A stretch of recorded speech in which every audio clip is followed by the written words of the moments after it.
Hey Phantomaniacs, welcome to the newest unboxing here on the Needless Things YouTube channel. Today we are taking a look at, from the 1990 Teenage Mutant Ninja Turtles movie, the greatest comic book adaptation of all time and one of my favorite movies, Ultimate Casey Jones, the version where the mask comes off. You can see on the front, obviously the mask is featured. They knew what they were doing here. I can't wait to open this guy up because, to me, Elias Koteas was the coolest guy in the world when this movie came out. You can see on the back of the box, we got some product shots, really nice photography. You have the actual figures recreating the image that was used to promote the movie. And on the back, I'm not going to, well, yeah, okay, it is specific to Casey. Casey Jones. Now you can catch America's favorite green teens in their first live-action blockbuster film. After wading in a puddle of radioactive waste, these radical reptiles are transformed into New York City's greatest crime-fighting quartet. Casey Jones, the masked vigilante, carries a golf bag on his back filled with clubs, bats, and sticks, makeshift weapons in his war against crime. This highly detailed figure features an assortment of movie-accurate accessories with over 30 points of articulation for maximum posing power. Great. Love it. I do not mind that they released the other Casey, because they had issues getting Elias Koteas to approve his likeness. He reportedly didn't quite get what was going on. Like, what are you talking about? Why did people want a figure of this? What is happening? And NECA got with him and was like, look, people love this movie. People love your character. Here's why we're doing this. And he approved it. So we get another Casey Jones that you can take the mask off of. And I'm fine with that because I'd like to have a masked Casey and an unmasked Casey on my shelf. So this works for me. I would rather have that one and this one than just have bought two of this one, because it's different figures. On the bottom here, in microscopic print that I certainly can't read, you do have NECA's credits for the figures. This almost seems like an error, it's so small, but at least it's there. I love that NECA does this. And of course, we open up our panel, got another product shot, but then there it is, the figure with the moneymaker right there, baby. So let's take our trusty 1964 box cutter, slice right through that adhesive circle, get this guy out of the box. I was a big fan of, I like the way that they did the other Casey because it came with Raphael in disguise with the trench coat and everything. That worked for me. I liked it. It was a good concept. It was a good way to release the figure. But now we have the truly ultimate Casey Jones with tons of accessories, the alternate head, just everything you need, really. We've got a little bit more tape here to slice through.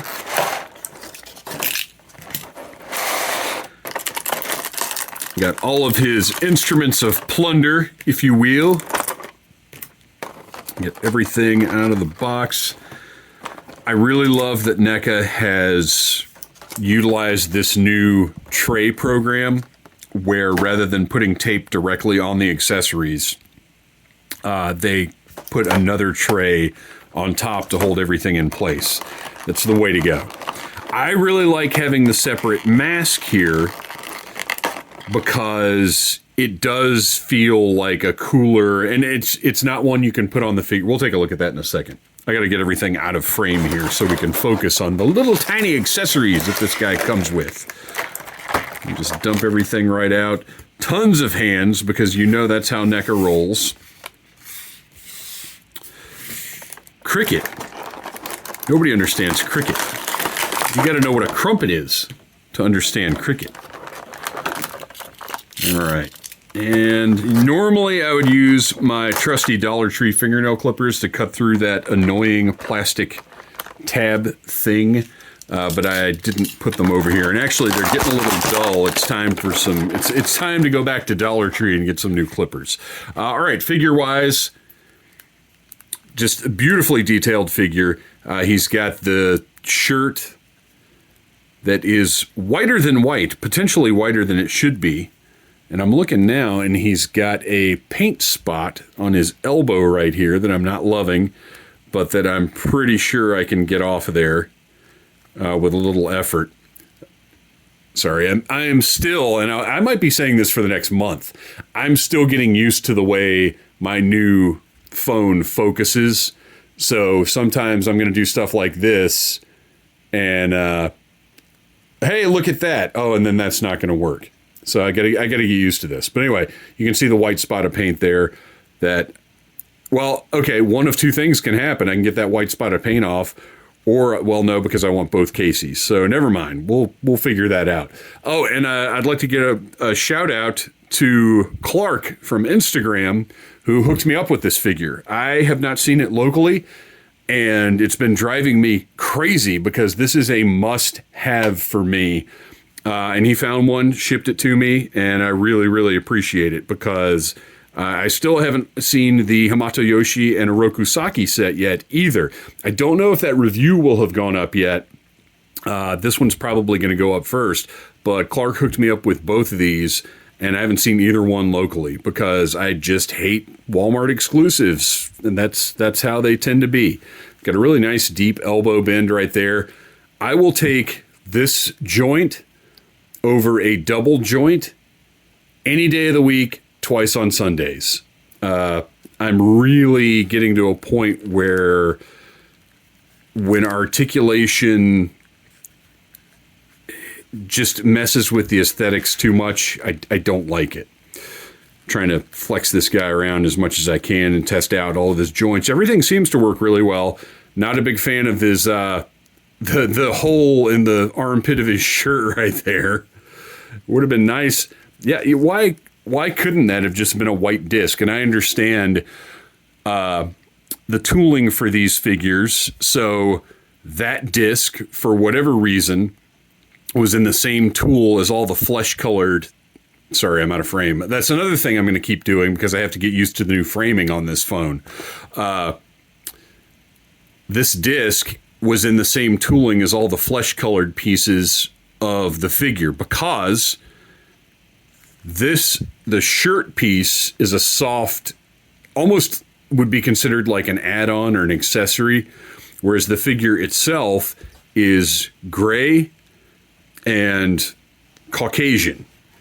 So those discs, there are no white pieces that those discs could have been made with. And I'm not saying it's okay. I'm not saying I think that looks good, but I understand why it's the way it is. I don't like it, but I get it. So, interesting thing on this figure is you can see his face under the mask a lot more clearly. Just looks really good to have that layer there. Hopefully you guys can see that as well as I can right now. And then you've got nice sculpted hair. Everything looks great here. The straps and the mask going into the hair. Really nice look. He's ready to battle Turtles, Jason Voorhees, Shredder, whoever you want him to battle. His legs are a little loosey-goosey. I don't love that. It's not going to have, he's not going to have a problem standing up or anything because of that. But they just, I don't love them being that loose. Ooh, that hip joint does not want to move. Okay, there we go. So it's going to take a little work. His knees, because of the design here, he's got a really weird thing where it looks like his knees are bent, even when they're not. And I don't want to push those too far forward. I get why NECA designs the knees like this, because on this kind of figure representing a real character like this, double jointed knees just wouldn't look as good. And I know that's weird to say because this looks so odd, but facing front, this looks better than the shape I'm talking about that figures have.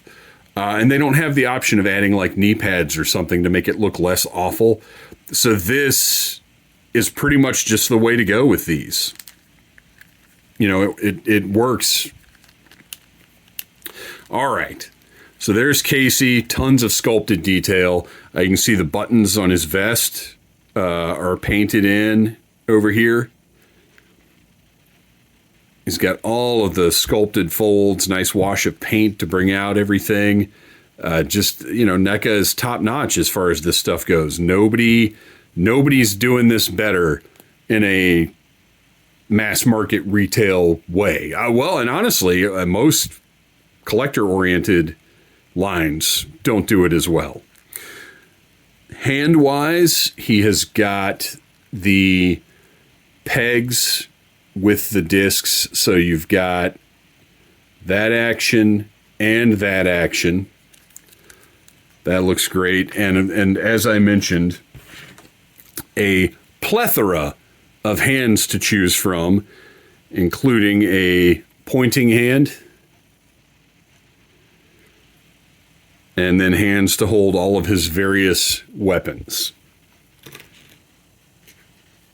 Now we can take a look at the hockey mask, which is designed for him to hold, just sort of hanging down there. It's not designed to go over the figure's head, and I'm fine with that. Look at that. It's even got the padding on the inside.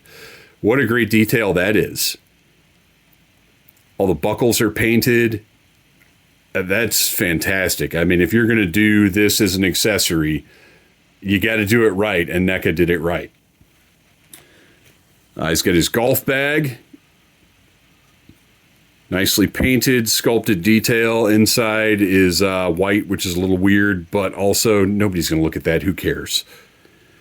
Even that little button or whatever right there, that rivet. Got a little paint hit on that. Fantastic. Got his massive hockey stick.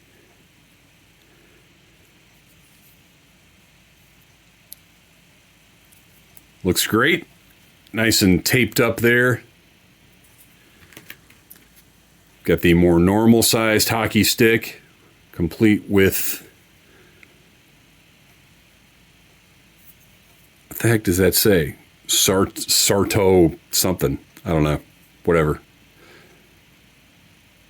Looks good. Golf club. Love the golf club. And again, just all of the detail that NECA puts into this stuff is just unbelievable. And then finally, well, not finally, because I got one more after this, the matching baseball bats. I love the look of the tape on these. Look at how you can actually see it wrapped around. And then just that deco. It looks so good. Okay, now finally, the cricket bat. I don't know what a crumpet is, and I don't know anything about cricket, but I do know this cricket bat looks great. And then what we all came for, I am going to gently attempt to remove the default head, which is still on a barbell rather than the more peg-like thing that NECA's been using lately. And we'll see how easy it is to get this on here. There we go. Now we have, my gosh, look at that likeness.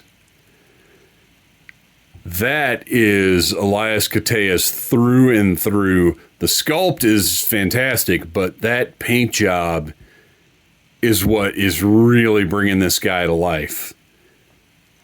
This is phenomenal. This is the Casey Jones I wanted. Obviously, he has to have the hockey mask.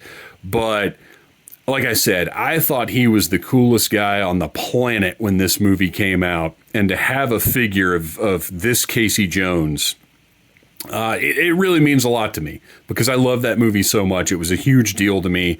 And this, if they never put out another movie figure, I'm okay because I've got this Casey Jones and he just looks absolutely awesome. What a great job NECA has done with this guy.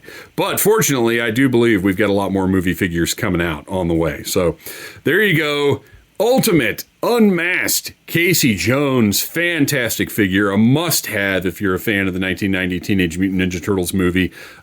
Keep your eye on your local Walmart, but my hope is that NECA will do as they have with other items and do a pre-order through their web store, so you can just go buy it from them for a second production run, and you don't have to worry about Walmart and how horrible they are.